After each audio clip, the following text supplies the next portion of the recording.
Commissioner గారు క్షమించాలి. రంగయ్య గారి దగ్గర డబ్బు లేకపోయినా గుణం అంతకు మించిన మంచితనం ఉందనే ఈ సంబంధం చేసుకుంటున్నాను. అలాంటిది ఈయనట్లోనే దొంగ డబ్బు ఉంటుందంటే నేను నమ్మలేకపోతున్నాను. మిస్టర్ శేషారావు, మిమ్మల్ని రమ్మన్నది సాక్ష్యానికి కానీ సమర్థింపులకు కాదు. That's all right.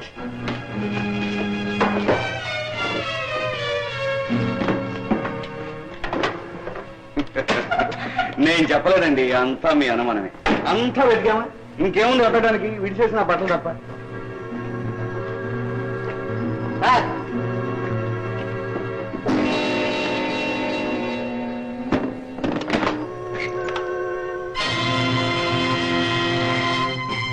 Mister Sesharao, ఇప్పుడే ఉంటారు.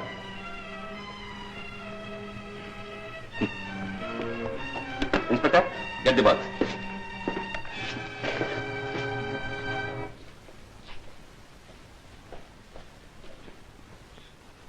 వీరి కుటుంబ సభ్యులు తప్ప మిగతా వాళ్ళంతా వెళ్ళిపోవచ్చు.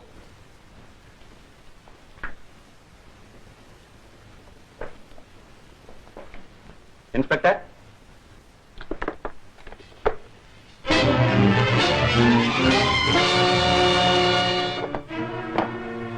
మిస్టర్ రంగయ్య, ఇప్పుడేమంటారు? ఆ డబ్బు ఎవరిది? ఇక్కడికి ఎలా వచ్చింది? ఇంకా అడుగుతారెందుకు సార్? కంచే చేను వేసిందని కళ్ళారా చూశాంగా. సార్, ఈ డబ్బు ఈ బంగారం నా ఇంట్లో దొరికిందా? ఈ ఇంట్లో దొరికిందా sir? What do you mean? చర్చ చేసింది నేను. మీరే సార్, కానీ ఇల్లు నాది, ఈ వంశం నాది. నా మీద, నా ఇంటి మీద, నా వంశం మీద నాకు నమ్మకం ఉంది.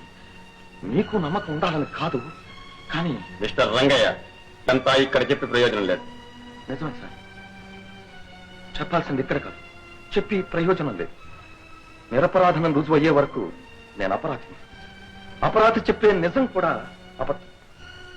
సార్, ఇన్నాళ్ళు అధికారంగా ఉన్నది అరెస్ట్ మీ సార్, అరెస్ట్ మీ. ఆయన్ని కాదు అరెస్ట్ చేయవలసింది, నన్ను. నువ్వెవరు? నేరస్తుడిని నేను. ఆ డబ్బు తీసుకొచ్చి ఇక్కడ దాచిపెట్టింది నేను. రాజా, నేరాన్ని నువ్వు ఒప్పుకున్నంత మాత్రాన మేము ఒప్పుకోవాల్సిన అవసరం లేదు. ఒప్పుకో. ఎందుకు ఒప్పుకుంటారు? చేయని వాడు చేయలేదన్నా, చేసిన వాడు చేశానన్నా మీరు ఒప్పుకోరు. మాకు కావాల్సింది రుజువులు, సాక్ష్యాలు. రంగయ్య గారిని అరెస్ట్ చేయడానికి మీకున్న సాక్ష్యాలు, రుజువులు ఏమిటి? ఆయన ఇంట్లో డబ్బు దొరకటమేనా? ఆయన ఇంట్లో దొరికినంత మాత్రం ఆ డబ్బు ఆయన తీసుకొచ్చింది అవుతుందా? నేను చెప్తున్నాను, ఆ డబ్బు నేను దొంగిలించి తీసుకొచ్చాను. నేను దొంగనని చెప్పడానికి మీకు ఎన్ని రుజువులైనా ఇవ్వగలను. ఎప్పుడు ఎక్కడ ఎన్ని దొంగతనాలు చేశానో, ఎలా తప్పించుకున్నానో కూడా చెప్పగలను. నాకేం భయం లేదు. రాజా, ఏమిట్రా, ఏమిటి నువ్వు అంటున్నది? అవును, నేను దొంగని, గజ దొంగని. పోలీస్ ఆఫీసర్ ఇంట్లోనే మకాం వేస్తే ఎవరికి అనుమానం ఉన్నదని ఎత్తివేశాను. మిమ్మల్ని వంచించి నమ్మకంగా మీ ఇంట్లో చేరి దొంగతనాలు చేస్తున్నాను.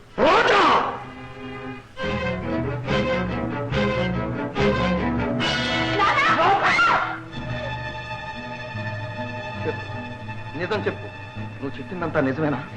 అక్షరాల నిజం.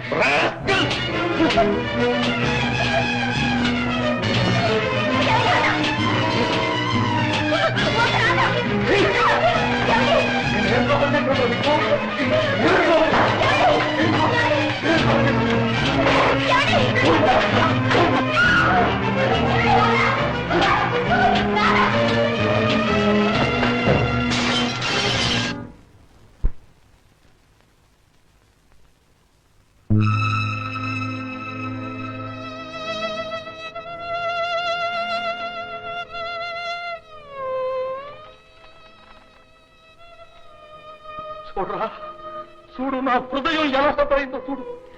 ఈ వంశ గౌరవం మర్యాద ఎలా ముక్కలైందో, నేలపాలైందో చూడరా. నేరస్తుని దండించే అధికారం నీకు లేదు. ఎక్స్క్యూజ్ మీ సార్, నేను ఇప్పుడు ఎస్ఐరంగైన కాదు, తండ్రిని, దగాపడ్డ తండ్రిని. బిడ్డ తప్పు చేస్తే దండించే అధికారం నాకు ఉంది సార్. నా ఇప్పుడు ఇతను నీ కొడుకు కాదు, మా ఖైదీ. కమాన్, అరెస్ట్ హిమ్.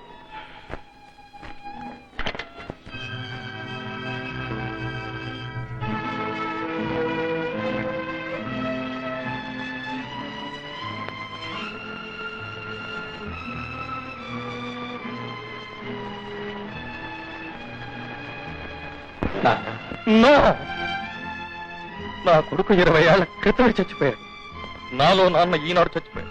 కాదు, నువ్వే చంపేశావు. Take him away. Take him away.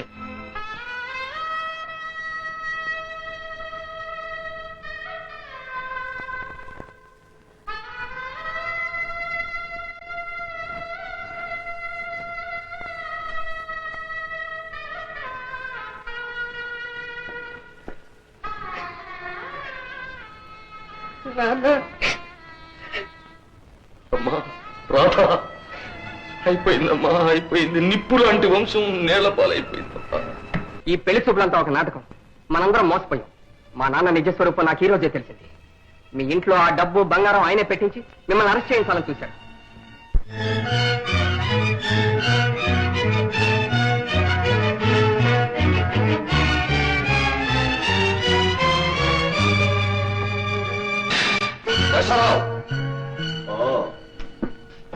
SI Rangayya కాదు, నీతో సంబంధం కలుపుకోవాలని సంబరపడి అవమానంతో అప్రతిష్ట పాలైన రంగయ్య. నువ్వు చేసిన ద్రోహం తెలుసుకోలేక కన్నబిడ్డ లాంటి రాజాను కసాయి వాళ్ళలాగా కొట్టి జైలు పాలు చేసిన రంగయ్య. చెప్పు, ఎందుకు ఇంత నాటకం ఆడావు? ఎవరు? నేనా? అవును, నువ్వే. నువ్వు ముసుగులో ఉన్న పెద్ద మనిషి, మేకవన్నే పులివి. నీ వెనకాల భయంకరమైన రహస్యం ఉంది. I pity ever ignorance. చాలా ఆలస్యంగా తెలుసుకున్నా. ఏమీ మించిపోలేదు. నువ్వు నడుపుతున్న సీక్రెట్ డెన్ను, నీ ముఠా తాలూకు చరిత్ర బయటపడి పాపం పండే రోజు వచ్చింది.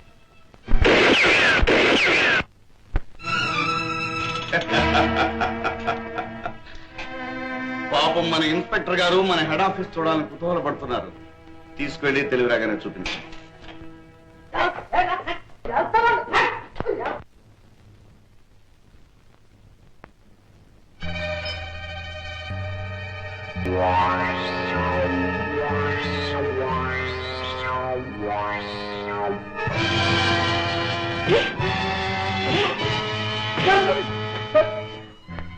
శేషారావు గారు పుట్టారు కదా, దీన్ని అక్కడ డైరెక్ట్ చెప్తాం బాబు.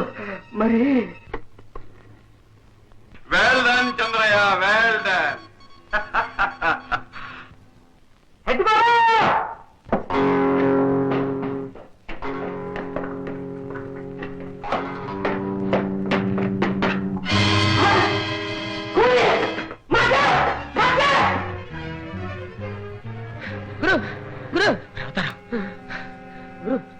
నీకోసం నేను పోలీసుని బయలుదేరాను. ఎలా తప్పించుకున్నావు? ఈ డ్రెస్ ఏమిటి? ఈ డ్రెస్ వేసుకున్నావు 4 తన్ని వాళ్ళ డెన్నుకు దారి కూడా తెలుసుకున్నాను. అయితే ఇంకే పదపోరం. కాదరా, ఈ చుట్టుపక్కల వాళ్ళ కారు ఎక్కడ ఉండాలి.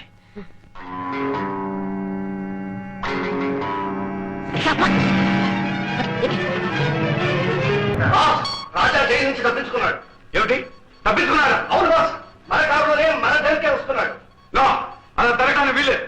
మధ్యలోనే అటాక్ చేసి వాడికి అది రఘుపతి గారు, మిమ్మల్ని రక్షించాలని మేము ప్రయత్నించినంత కాలం మీ ఆచూకీ తెలియలేదు.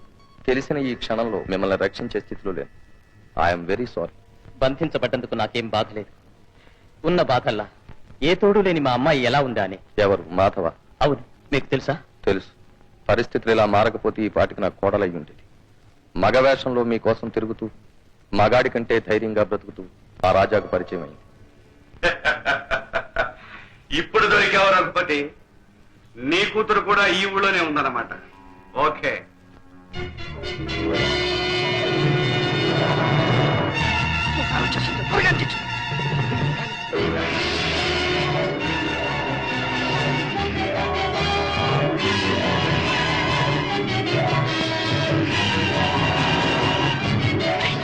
డేంజర్ ఉంది. అందరూ దూకేసి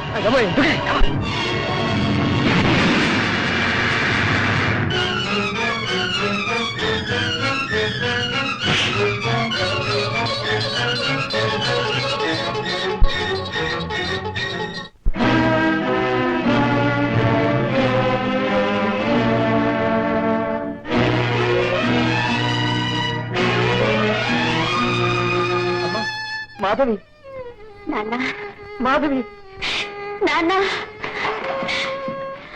నాన్న. చివరకు నువ్వు కూడా ఈ దుర్మార్గుల చేతుల్లో చిక్కుకున్నావు అన్నమాట. అన్నమాట కాదు రఘుపతి, అన్నమాట. నీ ప్రాణాలని నీ ముద్దుల బిడ్డ మీద ఉన్నాయని నాకు తెలుసు. అవి మార్గుపెట్లో పెట్టుకుంటే ఫార్ములా రహస్యాన్ని చెప్పి తీరుతాం. నా ప్రాణం కోసం ఆ ఫార్ములాని నీకిచ్చేంత పిలిచి వాడతారు మా నాన్న.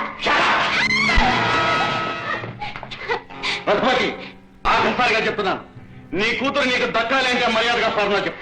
ఆమె దక్కినా దక్కకపోయినా ఫార్ములా నీకు దక్కదు. అలాగా? అయితే చూడు, నీ కళ్ళ ముందే నీ కూతుర్ని చిత్రహింస చేస్తాను.